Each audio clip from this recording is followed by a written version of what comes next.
Bilal, j'espère qu'il va pouvoir venir, on l'avait invité, c'est un ancien enfant placé. Il nous a commencé à nous faire quelques petits témoignages. On était à Pontoise, j'accompagnais Linda au tribunal. C'est une pépite ce jeune homme. Il s'est construit tout seul. Aujourd'hui il est plus âgé, il a son propre appartement, il s'est construit tout seul. Mais là où je dis que c'est une pépite, c'est qu'il nous a expliqué comment ça se passait dans le bureau du juge quand l'enfant il a 8 ans, ce qui lui arrivait à lui. Mais c'est une dinguerie. On ne comprenait pas certains propos que le juge donne après aux parents. Aujourd'hui, on a compris grâce à Bilal. Donc Bilal, si tu ne suis, ce serait bien que tu viennes, que tu apportes ton témoignage. Comme je lui ai dit, on a besoin de ce genre de témoignage. Écoutez la dinguerie. Lui, on l'a arraché, donc lui et sa sœur, à sa mère. Femme seule. Il n'y avait aucun problème de maltraitance. Juste, c'était une femme seule, difficulté financière, donc on prend l'enfant. Mais écoutez bien, l'enfant, donc Bilal, il est dans le bureau du juge. Donc il a 8 ans, il nous explique. Il a 8 ans, il est dans le bureau du juge, d'accord? Et le juge, comme ça, il lui regarde, il lui fait « Bon alors, t'es d'accord avec moi? On renouvelle ?» Ben je sais pas. Mais si, voyons. Attends, c'est mieux pour toi, on fait le renouvellement. Et là, le gamin, il dit, ben, oui, parce que le juge insistant, bon alors, ben, écoute, il faut que tu répondes. T'es d'accord avec moi? On renouvelle. Et ben, le gamin, il va te dire, ben oui. Et comme il nous l'a dit, hein, mais moi, à 8 ans, je comprenais pas ce que ça voulait dire, on te renouvelle. Et donc, le gamin a dit oui. Et arrivé devant le juge, lors de la commission avec la mère, non mais attendez, votre fils Bilal veut le renouvellement du placement. C'est lui-même qui a dit oui. Voyez un peu les pourritures. Moi, quand il nous a fait ce témoignage, avec Linda, on s'est regardé, moi j'en pleurais. Je vous assure, j'ai eu les larmes aux yeux, j'ai eu un frisson sur la colonne vertébrale, parce que je me suis dit, ok, bande de pourriture, vous êtes payés avec nos deniers, et vous manipulez les gamins, pour après dire, mais si, c'est l'enfant qui veut le renouvellement. Alors, comme il a dit, moi je comprenais pas. Alors lui, il a eu des agressions, grâce à Dieu si on peut dire, pas sexuelles, mais comme il dit, des violences physiques et morales. Les gens ne comprennent pas que des paroles, des fois c'est pire qu'un coup dans la gueule. Hein. Ça vous poursuit toute votre vie. Et c'était pareil, on l'avait mis en DP... on l'a mis en MTPH. MDPH. J'arrive pas avec ce terme, pour moi ça doit pas exister, c'est peut-être pour ça que je bute sans arrêt. Donc on l'a mis là-dessus, donc comme il dit tant mieux, ça me fait toucher un petit pécule, alors qu'il a aucun problème en vérité. Hein. Nous on le sait pourquoi ils l'ont mis là-dessus, pour que le département touche plus d'argent. Quand l'enfant il est sain, c'est entre 8 000, on va dire entre 7 et 8 000 euros. Quand l'enfant est déclaré avec une maladie ou un problème neurologique ou physique, ça passe tout de suite à 22 000 euros pour le département. 25 000 maintenant, c'est pour vous dire. Donc c'est dans leur intérêt. Mais comme il dit, ça lui a fait permis, voilà, de toucher un petit revenu. Et par contre, sa sœur, elle s'est fait agresser, pas malheureusement. Elle s'est fait agresser. Donc, et c'est ce que je lui ai dit, on recherche des témoignages comme ça. On a besoin de ce genre de témoignages de victimes qui ont subi la secte. Et comme il dit lui-même, hein, il s'en est sorti seul. Parce qu'il a compris le système et donc on va dire, il a joué le jeu. Parce que sinon, comme il a dit, hein, dans les foyers, ce n'est que violence. Violence physique et verbale. Et pour finir, comme on n'aura pas le temps de ça, Alain, on fera voir un peu en privé un autre jour. Je tiens quand même bien à préciser que, parce que souvent, on nous fait ce reproche-là. Oui, mais il y a des enfants qui sont maltraités, donc tout ce qu'elle dit, c'est faux. On n'a jamais dit qu'il n'y a pas de placement justifié. Nous parlons de vrais placements abusifs. Des placements où il n'y a rien dans le dossier que des écritures en faux. C'est ça la différence. Maintenant, je vous le redis encore, oui, il y a des parents maltraitants, oui, il y a des parents incestueux, mais la plupart du temps, les enfants font la une des journaux. Parce que comme par hasard, la secte ça n'est pas occupé, où ils vous disent « Ah oui, il y a eu plusieurs signalements, mais on n'avait pas le personnel, on n'avait pas la place pour le prendre. » Donc pour des enfants, avec des parents bienveillants, ils ont de la place, mais pour les enfants qui sont réellement maltraitants, ils n'ont pas de place. Et pour finir, et je ne vais pas arrêter de le dire parce qu'apparemment, les gens ne le comprennent pas quand on le dit. Oui, il y a des enfants maltraités. Mais est-ce parce que c'est des enfants maltraités, ils doivent finir dans des structures où ils sont déscolarisés, où ils sont maltraités, où ils sont battus, où ils sont affamés, où ils sont violés, où on les met dans les réseaux. Donc parce que c'est des enfants avec des problèmes et des parents maltraitants, c'est normal qu'on les trouve dans ces structures. Et ben je vais vous le dire, la société le trouve tout à fait normal.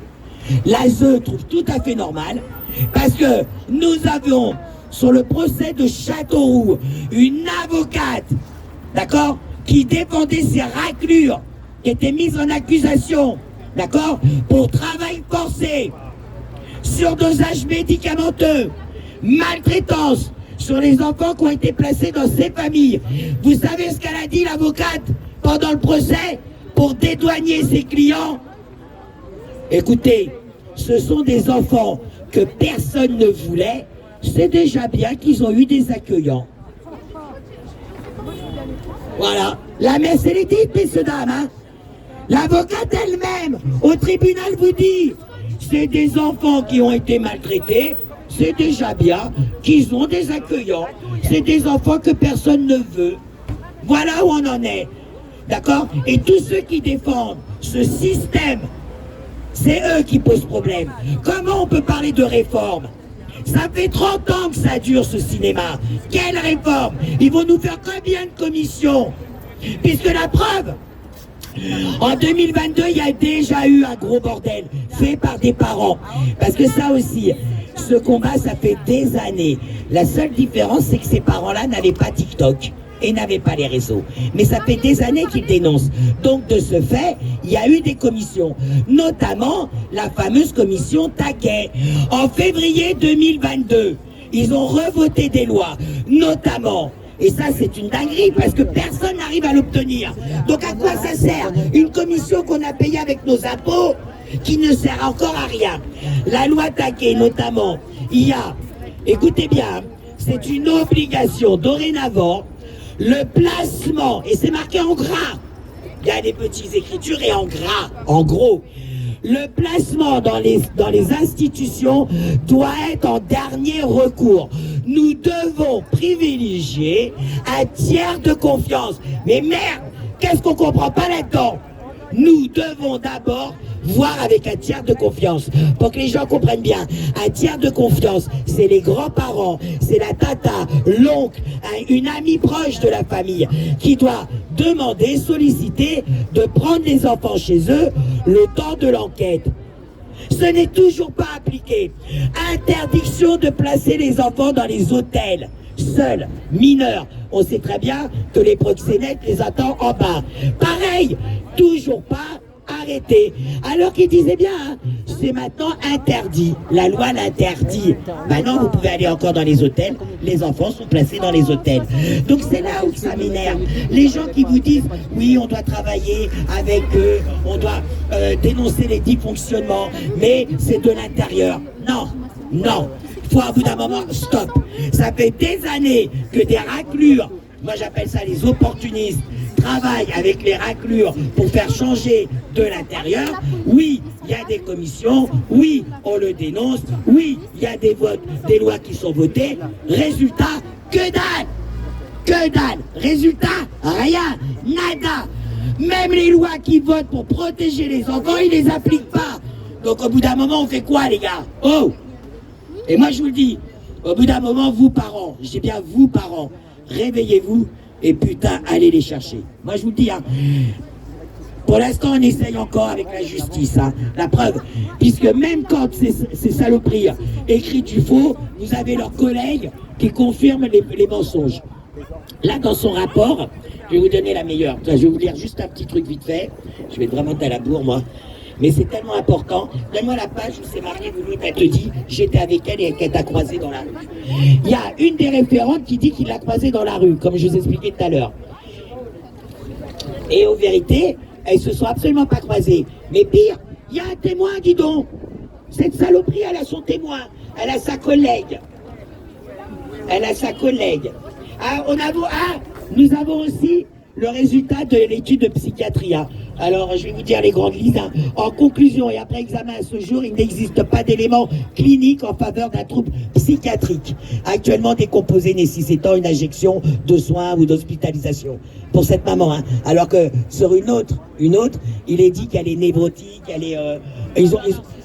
pervers narcissique, et ils ont tout coché. Hein. Ah, sur l'autre, et là, ils le disent bien, ce n'est pas le cas.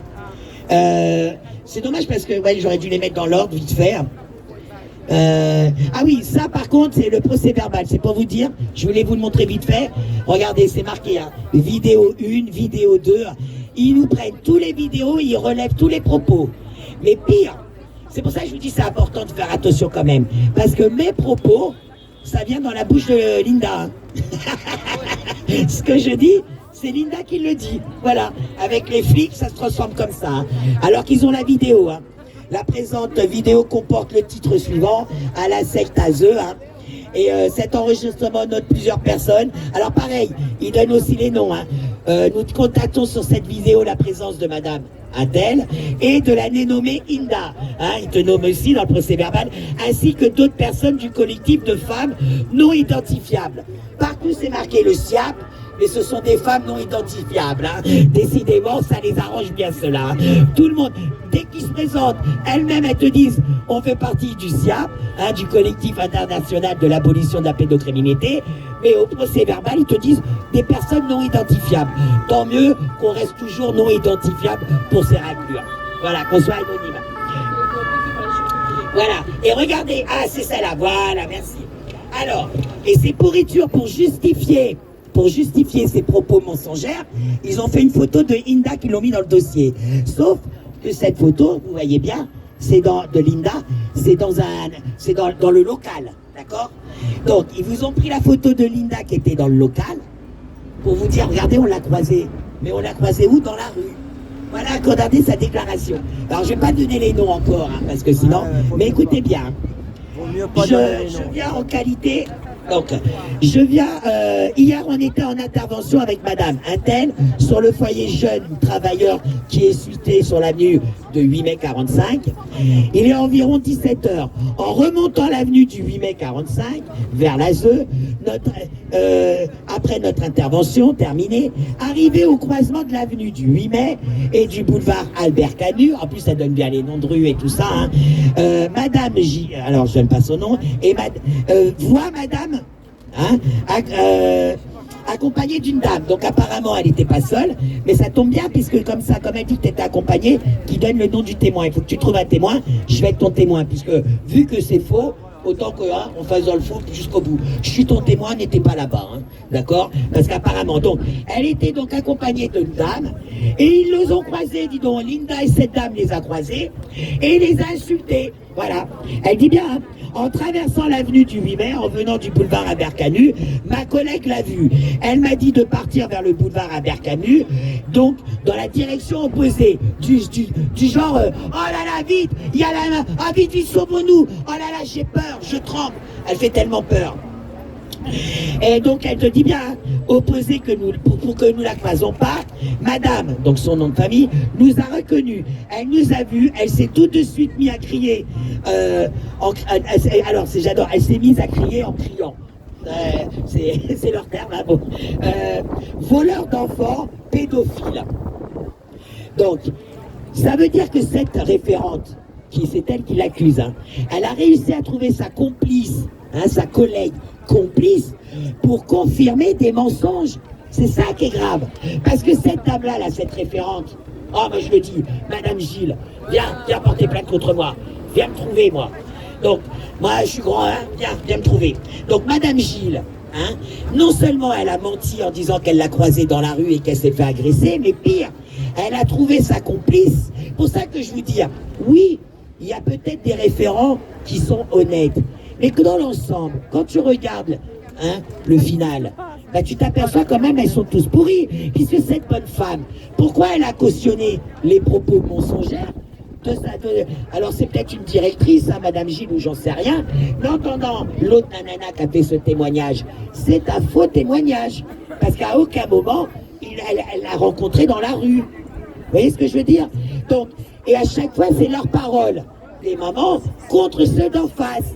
Et en face, les juges, ils partent du principe que nous, citoyens, simples citoyens que nous sommes tous des menteurs, nous sommes tous des pourritures, nous sommes tous des pervers, mais que eux les pensants, eux qui sont avec le système, ce sont des gens nobles, ils ont des valeurs, ils sont intègres, ils n'écrivent jamais de rapports en faux. Non, non, non, ce sont nous les parents, ce sont nous qui avons un problème. Eux, ils sont d'une vertu. Oh mon Dieu, je ne comprends pas d'ailleurs pourquoi vous les accusez. Hein. Elles sont tellement vertueuses, ces femmes-là, parce que devant le juge, c'est à peu près ça. Hein. Ces femmes-là, elles sont vertueuses, et les mamans, là, elles sont folles, elles sont tout ce que tu veux, elles ont tous les problèmes psychiatriques que tu peux leur mettre. Mais en attendant, quel parent sain d'esprit, à qui on lui enlève sa chair et son sang, et qui se bat au bout de 2-3 ans, garde encore les neurones tout à leur place. Moi je trouve, et je n'arrêterai pas, et j'arrêterai là-dessus, moi je le dis souvent lors des rassemblements, je suis en admiration devant toutes ces femmes. Moi, je suis vraiment en admiration devant toutes ces mères, parce que moi me connaissant, je peux vous dire que j'aurais fait un malheur. Mais quand je vous dis un malheur, j'aurais fait un malheur. Quitte à perdre mon gosse, mais j'aurais fait comprendre. Mais franchement, hein, moi je n'arrive pas. Je veux dire, vous vous rendez compte la souffrance de ses parents? Tous les jours, ils rentrent chez eux et le lit est vide. C'est pire qu'un décès. Au moins un décès, au bout d'un moment, tu fais ton deuil. Mais là, tes enfants, ils sont comme si morts sans être morts. Tu peux rien faire pour eux. Mais pire, quand tu vas aux visites médiatisées, tu vois tes enfants dépérir. Mais putain, mais même ceux-là, les trolls là, qui sont toujours derrière leur dos, comment vous n'êtes pas humains, c'est pas possible. Comment vous pouvez à chaque fois les mettre plus bas que terre? Comment, quand on est parent, ça peut pas être possible, ces gens-là ne sont pas avec parents. Quand on est parent, quel parent sain d'esprit peut accepter? Parce que c'est ce qu'on leur reproche, hein, de faire les vidéos et de dénoncer cette dinguerie, hein, parce qu'apparemment il faut pas parler. Mais moi je vous le redis encore, hein, et pour les sociaux là qui sont toujours en train de dire ouais, ils étasent leur vie, hein. Mais parce que les juges les écoutent pas, les départements les écoutent pas, les élus les écoutent pas. Elles font toutes les procédures, mais la justice ne veut pas les entendre. Eh ben oui, que ça vous en déplaise, bande de raclures sataniques, moi je vous le dis, que ça vous en déplaise, ouais, il leur reste les réseaux pour se faire entendre. Parce que mine de rien, quand ça fait du bruit, là-haut, ça tremble, ça chie dans leur froc. C'est pour ça qu'ils vous font des mises en prison comme Stéphanie. D'ailleurs, c'est pour ça qu'ils vous font des gardes à vue. Parce qu'en vérité, tout ça, hein, c'est la preuve de leur faiblesse. Hein. C'est parce qu'ils veulent les neutraliser. Ils ont peur que d'autres parents les rejoignent. Donc, ils les mettent en garde à vue, ils la mettent en prison. Elle, pareil, garde à vue, procès sur procès. Parce qu'en plus, pécunier, hein, il faut débourser. Pourquoi? Pour, en vérité, leur envoyer un message fort à vos autres parents.